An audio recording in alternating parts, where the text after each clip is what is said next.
অবস্থানকে দুর্বল করার জন্য কিছু আওয়ামী দুষ্কৃতকারীদেরকে বিএনপির বিভিন্ন কমিটিতে জায়গা করে দিয়ে কালিয়াকৈর উপজেলা পৌরসভা এবং গাজীপুর জেলার বিভিন্ন জায়গার কমিটিকে কলঙ্কিত করা হয়েছে।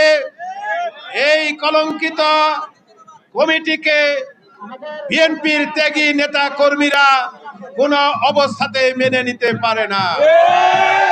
কালিয়াকৈর বিএনপিকে নিয়ে যারা ষড়যন্ত্র করছেন, আওয়ামী লীগকে যারা পুনর্বাসনের চেষ্টা করছেন, কালিয়াকৈরের বিএনপির শক্তিশালী ঘাঁটিকে নষ্ট করার জন্য যারা এই চক্রান্তের সাথে জড়িত হচ্ছেন, তাদেরকে আমি বলতে চাই, আপনারা এখনো সাবধান হয়ে যান।